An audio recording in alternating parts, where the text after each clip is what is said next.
va se passer les prises de parole. Ce qu'on va faire, c'est qu'il y a les camarades intersyndicales qui vont s'exprimer.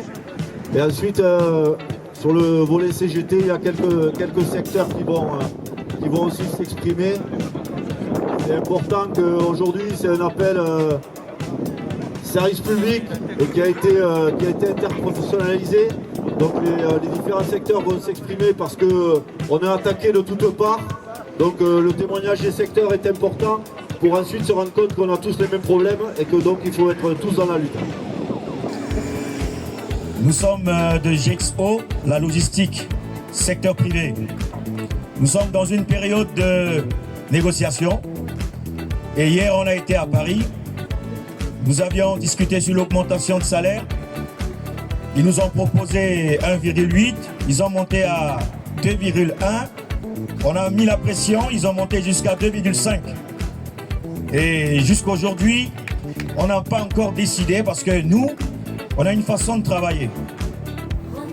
On draine tous les salariés derrière nous et c'est avec eux qu'on décide ensemble. Vous voyez, c'est une manière de mobiliser, de se faire, amener la confiance et de continuer cette lutte afin que nous ayons de la victoire.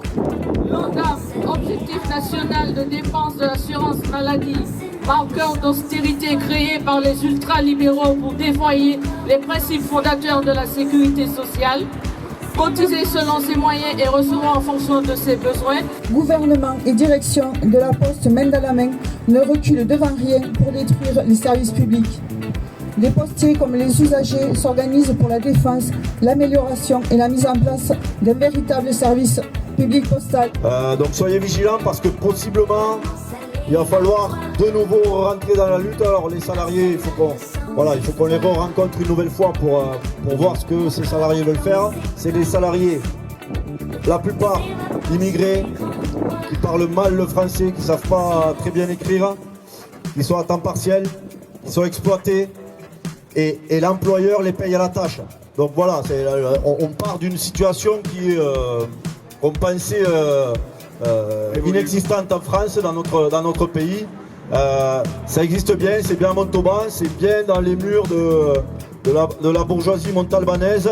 Aujourd'hui, nous sommes mobilisés pour la défense du service public et notamment celui de l'énergie, la prééquation tarifaire, le prix de l'électricité et du gaz partout pareil en France, les emplois dans l'énergie, un vrai service public de l'énergie et une renationalisation d'EDF et GDF. Noir qui est en train de s'organiser dans le pays et je crois que nous avons une responsabilité, nous à la CGT, c'est d'amener le rapport de force conséquent dans le pays pour combattre ces idées xénophobes, racistes qui sont en train de se développer. Organise les salariés, alors il y a GXO, il y a la STEF, il y a Danjean, il y a d'autres sociétés qui vont s'implanter, dont Airbus, il y a Intermarché qui va déménager. Il se dit qu'il va y avoir un hangar Amazon. Bon voilà, il y a beaucoup d'entreprises qui vont arriver. Ça va toujours être le plus gros employeur du Tarn-et-Garonne. Et les salariés, les travailleurs ont intérêt à s'organiser pour pouvoir défendre leurs droits et aller à la lutte pour leurs revendications. Un petit mot sur l'intersyndicale dans le département. L'intersyndicale, vous voyez très bien, il y a 3 organisations syndicales qui appellent régulièrement la CGT et FSU Solidaire. La question à se poser, c'est où sont les autres organisations syndicales qui sont normalement là pour défendre l'intérêt des salariés. C'est effectivement tous les secteurs d'activité qui tentent de se mobiliser pour justement gagner ce changement de société dont on a besoin. Depuis des années, les gouvernements successifs, main dans la main avec le MEDEF, ne cessent de parler de services publics qui coûtent cher. Mais à qui ils coûtent cher?